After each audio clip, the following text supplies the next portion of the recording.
Jake Morrison sat in his chair and looked at the 12 alien faces staring at him from across the massive council chamber. The room was built to make visitors feel small, with walls that stretched high above and lights that cast long shadows. Each of the 12 council members sat on platforms that lifted them above the floor where Jake stood alone. This was meant to show their power and importance. Jake had been Earth's ambassador to the Galactic Council for 5 years now. He had seen this same setup many times before. The aliens always tried to make humans feel like children who needed to be taught lessons. Today felt different, though. The tension in the air was thick enough to cut with a knife. Chancellor Veltar of the Zephyrians spoke first. His voice was deep and commanding, the kind of voice that expected obedience. The translator in Jake's ear turned his alien words into perfect English. Ambassador Morrison, humanity has gone too far this time. Your species expands through space like a virus, taking what you want without asking permission. Jake kept his face calm, but his mind was racing. He knew this day would come eventually. Humanity had been growing stronger and bolder in space for the past 50 years. They built colonies faster than any other species, developed new technologies at incredible speeds, and solved problems in ways that made the older alien races uncomfortable. Your people terraform planets without regard for the natural balance, continued another council member, this one from the Ethereal Confederation. Her blue skin seemed to glow with anger. You change entire worlds to suit your needs instead of adapting yourselves to existing conditions. A third alien, Admiral Kexra, from the Stellar Navy, leaned forward on his platform. His forearms gestured dramatically as he spoke. Human military forces patrol trade routes that have belonged to Council space for thousands of years. You act as if you own the galaxy. Jake listened to each complaint with growing amusement. These ancient species had ruled the galaxy for millennia, making decisions for younger races and expecting gratitude in return. But humans had never asked to join their club, and humans certainly had never asked for their permission to exist and grow. The Council has reached a decision, announced Counselor Prime Kethvar, the eldest member of the group. His reptilian features showed no emotion, but his words carried the weight of absolute authority. Humanity must accept new regulations, immediately. You will limit your expansion to no more than 3 new colonies per standard galactic year. You will share all new technologies with the Council for approval before implementation. You will withdraw your military presence from disputed trade routes and accept Council oversight of your terraforming operations. The chamber fell silent. Every alien eye was focused on Jake, waiting for his response. In their minds, this was how things worked. The Council made demands, and younger species complied. It had been this way for thousands of years. Jake stood up slowly from his chair. He straightened his uniform and looked directly at each council member in turn. When he spoke, his voice was calm and clear. No. The single word echoed through the vast chamber like a gunshot. Several council members actually flinched at the sound. They had expected negotiation, perhaps some protests or requests for compromise. They had not expected a flat refusal. "Excuse me?" Chancellor Veltar's voice rose in disbelief. "Did you just refuse a direct order from the Galactic Council?" Jake smiled slightly. "I did. Humanity rejects your demands completely. We will continue expanding as we see fit, developing our technology as we choose, and protecting our interests as we deem necessary. We never asked to join your council, and we certainly never agreed to follow your rules." The aliens began talking all at once, their voices rising in anger and confusion. Some demanded immediate military action against humanity. Others called for economic sanctions. A few seemed too shocked to speak at all. Counselor Prime Kethvar raised one clawed hand for silence. When the chamber was quiet again, he spoke with icy control. "Ambassador Morrison, you seem to misunderstand the situation. The Council does not make requests. We issue commands. Species that refuse to comply face severe consequences." Jake's smile grew wider. "And what consequences would those be exactly? Will you attack our colonies? Good luck with that. Will you cut off trade? We produce everything we need ourselves now. Will you refuse to share your precious ancient wisdom? We stopped listening to your lectures years ago. The truth was starting to dawn on the council members. Humanity had grown beyond their control while they were not paying attention. The humans no longer needed council approval or assistance. They had become truly independent. "You have one standard galactic month to reconsider this decision," declared Admiral Kexra, his forearms crossed in a gesture of finality. "Return to your leaders and explain the gravity of the situation. Tell them that the council's patience has limits." Jake nodded politely. "I'll be sure to pass along your message, but I should probably mention that my government already knows about this meeting. In fact, they told me exactly what to say before I came here today." With that, Jake turned and walked toward the chamber's exit. His footsteps echoed loudly in the stunned silence behind him. As he reached the doors, he paused and looked back over his shoulder. "Oh, and council members, you might want to start thinking about what you'll do without us around, because that month you gave us to reconsider, we're going to use it to pack up and leave. All of us, everywhere. Have a nice day." The doors closed behind him with a soft hiss, leaving 12 of the galaxy's most powerful beings staring at the empty space where a human had just told them exactly what he thought of their authority. Captain Lisa Hayes stood on the bridge of the Meridian and watched the last cargo shuttle dock with her ship. The research station below them had been humanity's pride and joy for 15 years, a marvel of engineering that orbited a binary star system deep in council space. The station studied the unique energy patterns created when the two stars passed close to each other. Research that could change how humans powered their ships and colonies forever.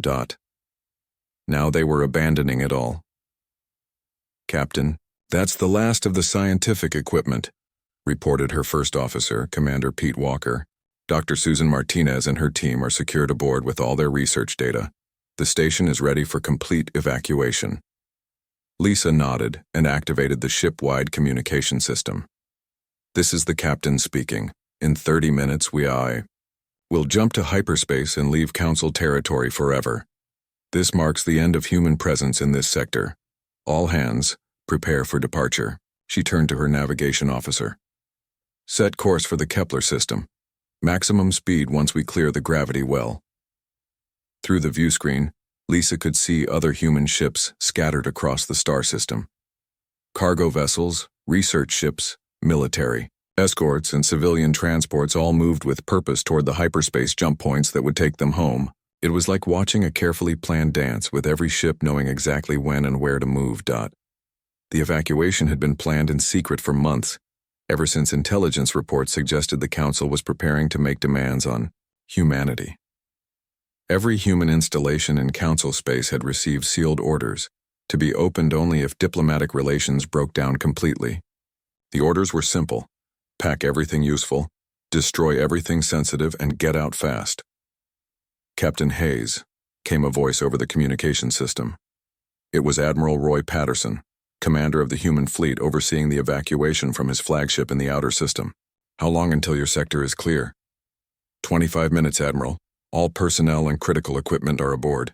We're just waiting for the demolition charges to finish their work." Lisa looked back at the research station one more time. In a few minutes, shaped charges would reduce 15 years of human engineering to scattered debris. Better to destroy it than let the Council have access to technologies they had not earned. The energy research alone was worth more than most planets. Down in the ship's science lab, Dr. Martinez was running final checks on the data storage units that contained 5 years of breakthrough discoveries. Her team had been so close to perfecting a new type of fusion reactor that could power entire star systems. Now they would finish that work somewhere else, somewhere the Council could never touch it.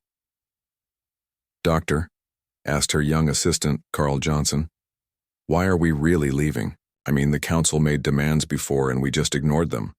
Why is this time different?" Dr. Martinez looked up from her work with sad eyes. "Because this time they tried to make us choose between our independence and their approval.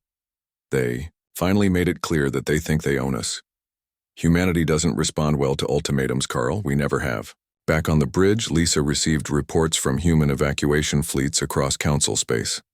The withdrawal was happening simultaneously in dozens of star systems, coordinated down to the minute.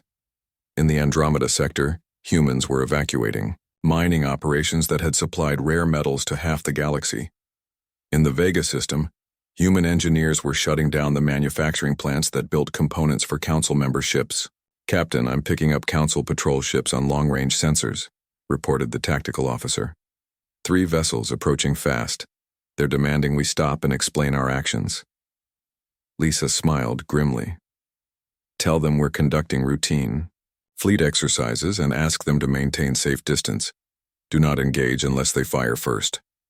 The Council ships arrived just as the last demolition charges detonated, turning the research station into a cloud of expanding debris. Lisa could imagine the shock and anger of the alien crews as they watched 15 years of human work destroyed in seconds. "Human vessels, this is Council Patrol Leader Zexrin," came an angry transmission. "You will explain the meaning of this destruction immediately. That research station was a valuable scientific asset." Lisa opened a channel to respond. "Patrol, Leader, the station belonged to humanity and we chose to demolish it. We are now leaving Council space permanently and will not be returning. Have a safe journey." She cut the transmission before the alien could respond. Through the tactical display, she could see the Council ships moving to intercept some of the human vessels, but they were too few and too late. The human fleet had planned this evacuation for months, and they outnumbered the patrol ships 20-1.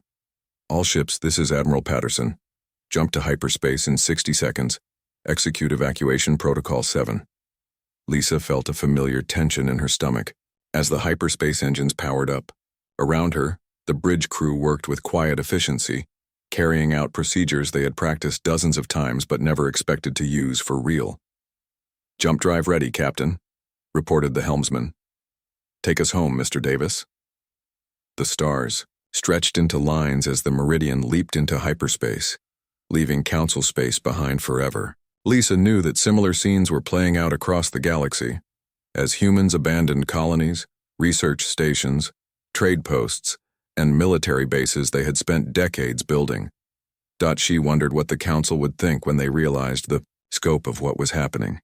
Humans were not just leaving Council territory, they were erasing every trace of their presence. Construction equipment was being loaded onto ships or destroyed. Computer systems were being wiped clean of human innovations. Even the gardens that human settlers had planted were being burned rather than left behind. "Captain, message from Fleet Command," announced the communications officer. "All human vessels have successfully cleared Council space. 0 casualties. 0 equipment left behind intact. Operation Exodus is complete." Lisa leaned back in her captain's chair and tried to process what they had just done. In less than 3 weeks, humanity had withdrawn completely from an area of space larger than most stellar empires. They had done it so quickly and efficiently that the Council barely had time to react. But as the Meridian raced through hyperspace toward human territory, Lisa began to wonder about the consequences of their actions. What would happen to the Council species who depended on human technology and expertise? What would happen to the trade agreements and scientific collaborations that had taken decades to build? Then she remembered the arrogance in Chancellor Veltar's voice when he made his demands, and her doubts faded away. The Council had made their choice when they decided to treat humanity like a rebellious child that needed discipline. Now they would learn what the galaxy looked like without humans in it. Dr. Ben Collins packed the last of his research files into a secure transport case and looked around his laboratory one final time. For 3 years, he had worked alongside scientists from the Ethereal Confederation to study a plague that was killing millions across 3 different Council member species. The disease was unlike anything they had encountered before, able to adapt and change faster than traditional treatments could be developed. 2 days ago, Ben had finally cracked the code. His approach combined human intuition with alien precision, creating a cure that worked against all known variants of the plague. The treatment was elegant in its simplicity, using the virus's own adaptive mechanisms against itself. It was exactly the kind of breakthrough that made the partnership between humans and Council species so valuable. Now he was leaving, taking his cure with him, and the ethereal scientists could not understand why. "Dr. Collins," pleaded his research partner, Dr. Lithara, her blue skin pale with distress. "You cannot abandon this work now. Millions of lives depend on our research. The cure you developed represents hope for entire civilizations. Ben sealed his transport case and turned to face the alien scientist who had become his closest friend during their time together. I'm not abandoning anything, Lithara. I'm taking my research home where it can be developed without political interference. If the Council wants access to human medical advances, they should not have tried to put restrictions on human scientists. Outside the laboratory windows, Ben could see human evacuation ships rising from the planet's surface like a flock of mechanical birds. The withdrawal from Council space was nearly complete, and he was among the last to leave. His research had been too important to abandon quickly, but even that was not enough to keep him here now. Dr. Lithara followed him as he walked toward the transport pad, where a shuttle waited to take him to the evacuation ships. But our people are dying, Ben. The plague spreads faster every day. Without your cure, we cannot stop it. Ben paused at the transport pad and set down his case. He pulled out a small data storage device and handed it to the alien scientist. This contains the basic formula for the treatment. Your people are smart. They can figure out how to manufacture it. But the advanced versions, the ones that will work against future mutations, those stay with me. He picked up his case and stepped onto the transport pad. The shuttle pilot, a young human woman named Kate Rogers, was already running pre-flight checks. She looked up as Ben approached. Dr. Collins, I'm here to take you to the evacuation fleet. Are you ready to leave? Ben nodded and climbed aboard the shuttle. Through the transparent windows, he could see Dr. Lithara standing on the landing pad, holding the data device like it was made of precious metal. She looked lost and confused, unable to understand how their partnership could end so abruptly. As the shuttle lifted off, Kate glanced back at her passenger. Doctor, can I ask you something? That alien scientist down there looked pretty upset. Are you sure we're doing the right thing by leaving? Ben stared out the window at the alien city below.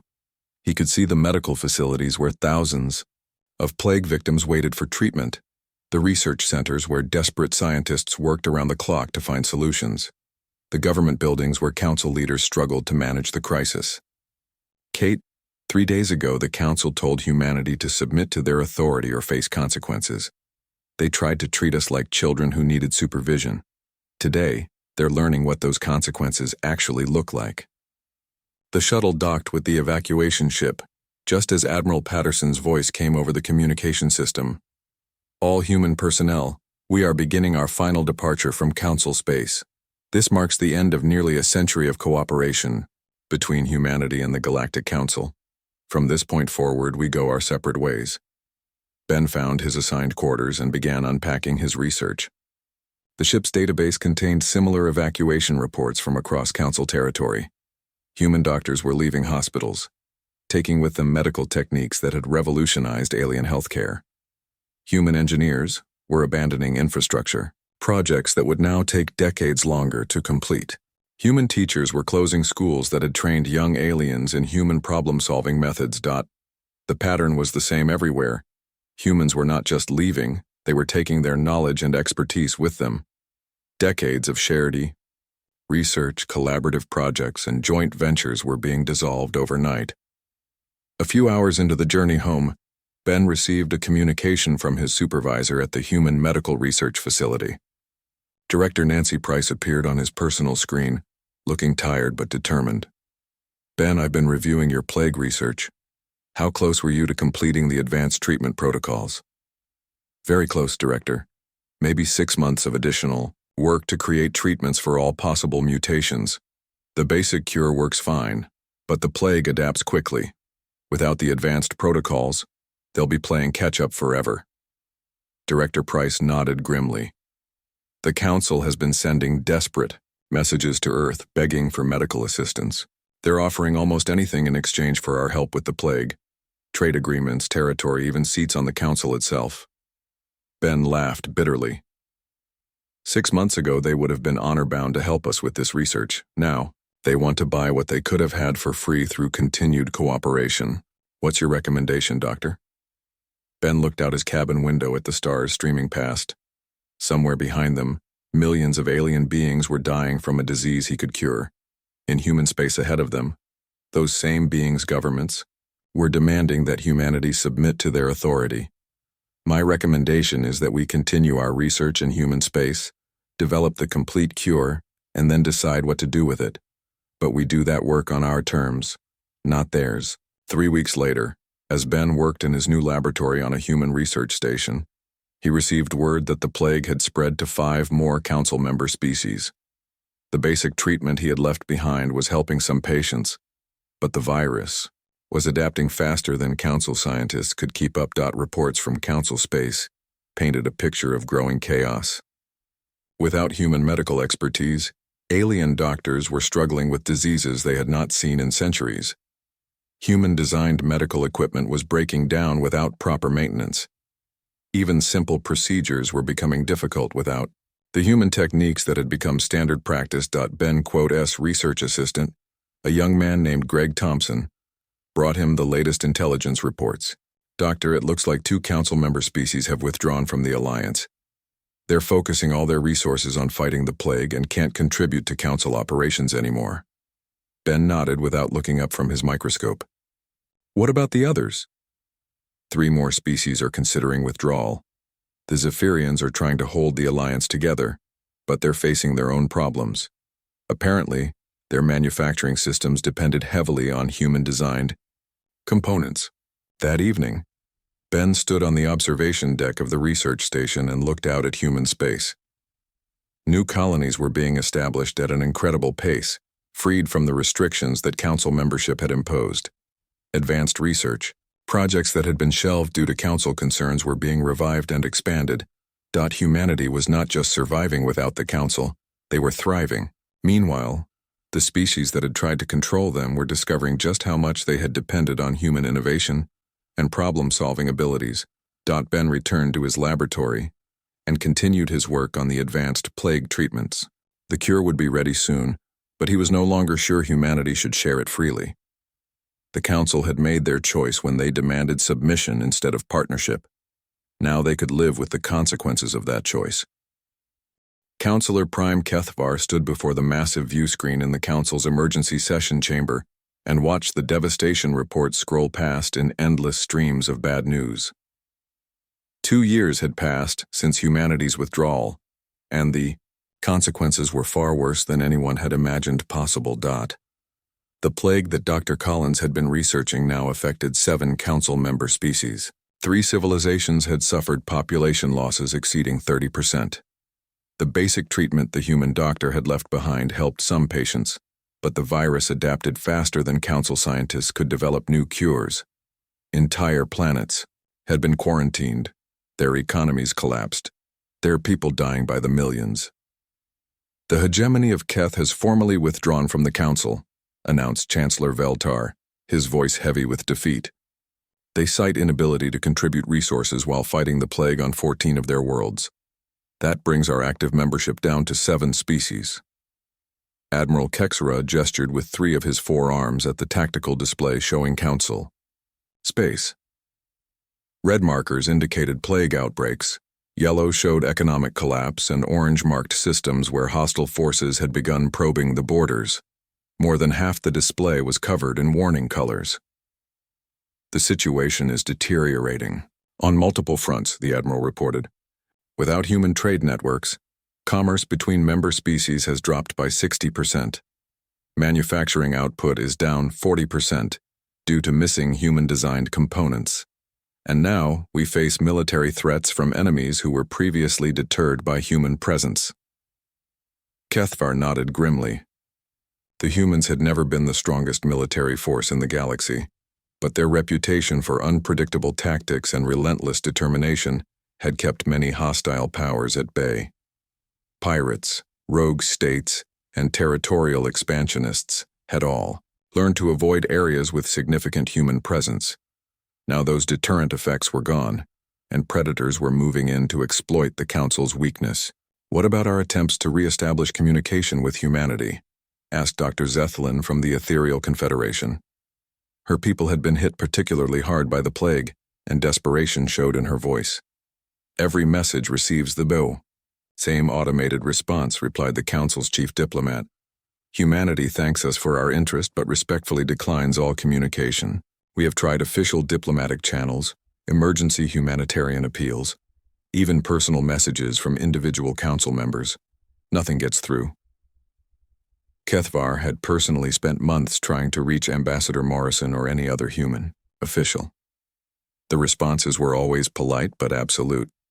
Humanity was not interested in negotiations, discussions, or reconciliation. They had moved on completely. We could try sending a delegation to the border of human space, suggested Chancellor Veltar. Surely if we approached them in person, they would at least listen to our proposal. Admiral Kexra shook his head. Our scouts report massive defensive installations along the entire border of human territory. Automated systems turn away all approaching vessels with warnings to maintain safe distance. Any ship that gets too close is escorted out by human patrol craft that appear within minutes. The truth was becoming impossible to ignore. While the Council struggled with crisis after crisis, humanity had been building and expanding at an incredible pace. Long-range sensors showed new colonies appearing throughout human space at rates that seemed impossible. Massive construction projects were reshaping entire star systems.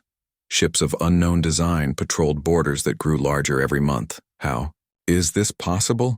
Demanded Dr. Zethlin. 2 years ago, humans were just another council member species. Now they act like they own half the galaxy. Because we held them back, said Kethvar quietly. The admission was painful but necessary. Council regulations limited their expansion to protect the established order. Council oversight slowed their technological development to ensure stability. Council politics forced them to compromise their natural instincts in favor of diplomatic solutions. He paused and looked around the chamber at the remaining council members. Once this room had held representatives from 12 proud civilizations that ruled the galaxy through wisdom and ancient authority. Now it looked like a gathering of refugees trying to figure out how to survive. When we removed those restrictions, by driving them away, we unleashed their full potential.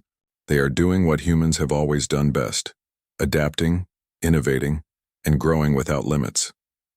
A new report appeared on the main screen, this one from Council Intelligence Services. Human space had expanded by another 12 star systems in the past month, including several that had been claimed by hostile powers. The expansion was not through conquest, but through simple occupation of empty systems that other species had considered too dangerous or difficult to colonize. Sir, called the intelligence analyst who had compiled the report, there's something else you need to see. We've detected human ships operating far beyond their official borders in systems that were never part of Council space. The display changed to show a three-dimensional map of the local galactic region. Blue markers indicated confirmed human presence, while green showed suspected human activity. The pattern that emerged was shocking. Humanity was expanding in all directions at once, not just into former Council territory, but into unexplored space, hostile regions, and even areas controlled by other galactic powers. They're not just growing, they're exploding outward like a stellar nova, whispered Chancellor Veltar. At this rate, human space will be larger than the entire Council territory within 5 years.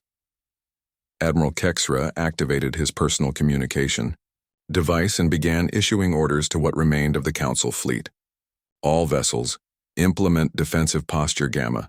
Consolidate our forces around core member worlds. We may need to consider a strategic withdrawal from outer territories. The irony was not lost on anyone in the room.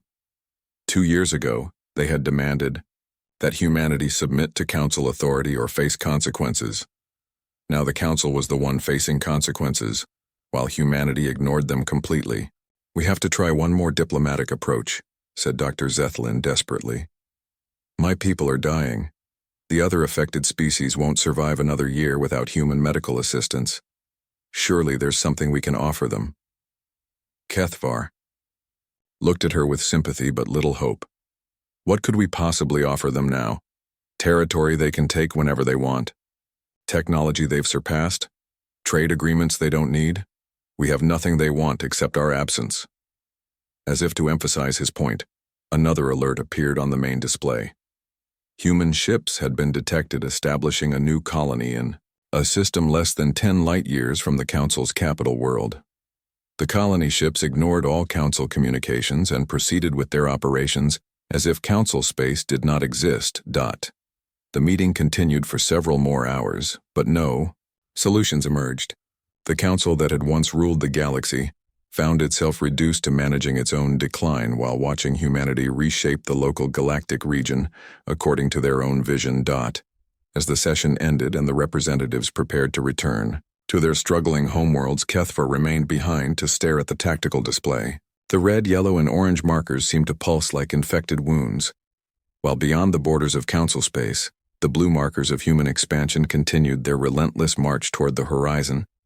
He had lived for over 3 centuries and had seen the rise and fall of many galactic powers, but he had never witnessed anything like humanity's transformation from junior Council member to galactic superpower in the span of 2 years. They had not conquered the Council through military force or political maneuvering. They had simply walked away and left the Council to collapse under the weight of its own limitations. Captain Roy Patterson stood on the observation deck of the Endeavour and watched another Council delegation approach the border of human space. At 78 years old, he had seen this same scene play out dozens of times over the past 5 years. The desperate aliens would arrive with their official messages and desperate pleas, hoping this time would be different. It never was. "Sir, the Council delegation is requesting permission to cross into human territory," reported Communications Officer Julie Mason from the bridge. "They say they have a personal message from Councilor Prime HFY himself." Roy smiled sadly. HFY had been sending personal messages for 3 years now, each one more desperate than the last. The old reptilian leader seemed to be the only Council member who truly understood what had happened, but understanding and fixing were very different things. "Send the standard response, Officer Mason. Humanity appreciates their interest but must respectfully decline all contact. Escort them to safe distance and wish them well on their journey." Through the massive windows of the observation deck, Roy could see the Council ships turning away, just as they had countless times before. Their hulls showed signs of poor maintenance, evidence of the manufacturing problems that plagued Council space without human engineering expertise. The once mighty Galactic Council had become a shadow of its former glory. "Captain Patterson to the bridge, please. We have an urgent communication from Earth Command." Roy made his way to the bridge of humanity's newest flagship, a vessel that incorporated technologies the Council could not have imagined 5 years ago. The Endeavour was 3 times larger than any ship humanity had possessed during their Council membership days, powered by fusion reactors based on Dr. Martinez's research and protected by defensive systems that could withstand attacks from entire fleets. "What do you have for me, Commander Ross?" Roy asked his first officer. "Sir, Earth Command reports that the Zephyrian Chancellor has sent what he calls a final proposal for renewed cooperation. He's offering humanity complete autonomy within Council space, recognition as the dominant galactic power, and unlimited access to all Council technologies and territories."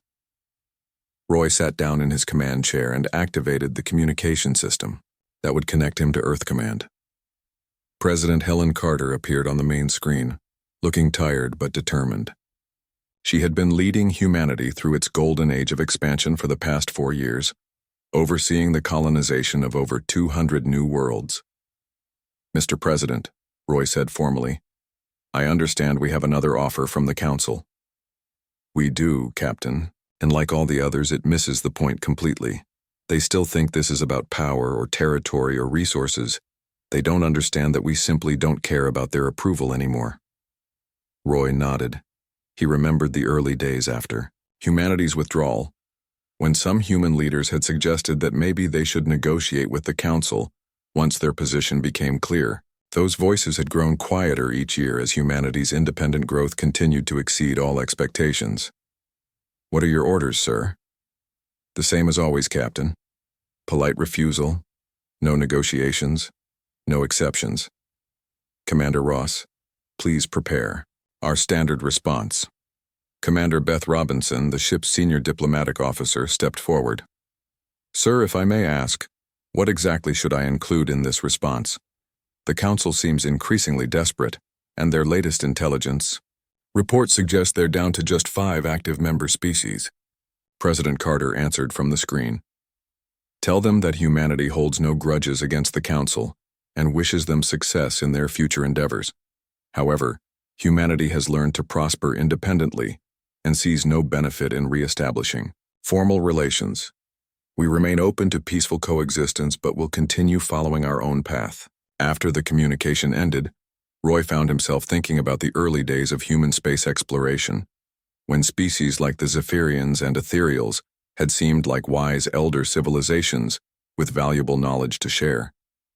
Young human diplomats had looked up to council members, sought their approval, and tried to earn their respect through careful adherence to established protocols. Captain, interrupted Lieutenant Tony Williams from the tactical station. Long-range sensors are detecting a massive human construction project in the Kepler Nebula. Looks like they're building some kind of ring structure around the central star. Roy walked over to the tactical display and studied the sensor data. The construction project was enormous, involving hundreds of ships and what appeared to be several artificial habitats larger than most planets. It was exactly the kind of ambitious undertaking that would have been impossible under Council oversight, deemed too risky or too disruptive to the established order. Any idea what they're building, Lieutenant? No, sir, but the energy signatures suggest it's some kind of research facility, maybe related to the stellar engineering projects we've been hearing about from the outer colonies. Roy smiled. Stellar engineering, terraforming entire star systems, building artificial worlds, creating technologies that bent the laws of physics to human will. Humanity was accomplishing things that the ancient council species had never dreamed possible, all because they were no longer bound by regulations designed to maintain the status quo. A priority message alert interrupted his thoughts. The communication was from the monitoring station at the edge of human space, where dedicated observers kept track of conditions in former council territory. Captain Patterson, this is Monitor Station Alpha. We have significant developments in council space to report. Go ahead, Monitor Station. Sir, long-range intelligence indicates that the Ethereal Confederation has collapsed completely. The plague finally overwhelmed their medical systems and their government fell 3 days ago. Refugee ships are fleeing toward independent systems, but most other powers are refusing to accept them due to contamination fears. Roy felt a pang of sympathy for Dr. Lethara and the other ethereal scientists he had worked with during his council days. They were good people who had been caught up in their leaders' political miscalculations. Any requests for humanitarian assistance? Several, sir, but all directed through council channels. No direct communications from ethereal survivors to human authorities. Roy understood the situation perfectly. Even as their civilization collapsed, the surviving council members were too proud to approach humanity directly. They still hoped to maintain some appearance of authority, some pretense that they were negotiating from a position of strength rather than begging for mercy. Monitor their situation and report any changes.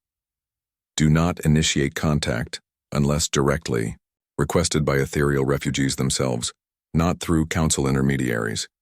As the Endeavour continued its patrol along the border of human space, Roy reflected on how completely the situation had changed. 5 years ago, humanity had been a junior member of the Galactic Council, eager for acceptance and approval from ancient alien civilizations. Today, those same civilizations sent desperate delegations to beg for scraps of human assistance, while humanity reshaped the galaxy according to its own vision. Captain, we're receiving a general transmission from Chancellor Veltar, reported the communications officer.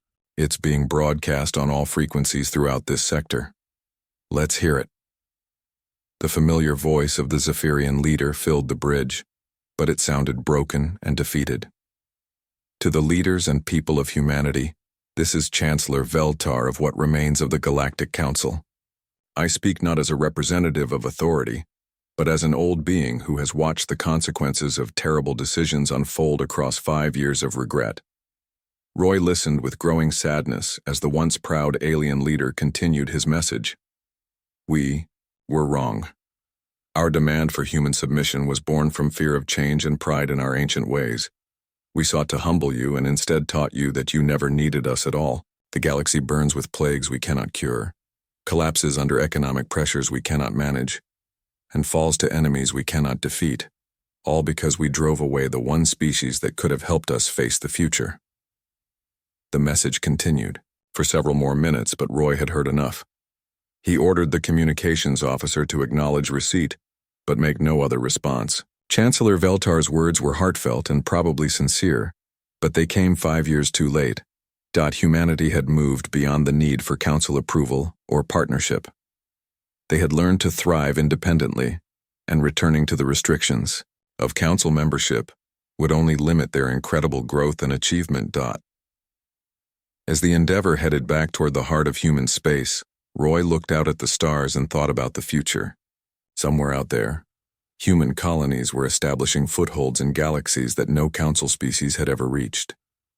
Human scientists were unlocking the secrets of the universe at a pace that would have been impossible under council oversight. Human explorers were pushing the boundaries of known space farther each day. The council had tried to control humanity, and instead had set them free to become something far greater than anyone had imagined possible. It was a lesson that would echo through the galaxy for centuries to come. Some species were meant to be guided and protected, but others were meant to grow without limits toward whatever destiny they could seize for themselves.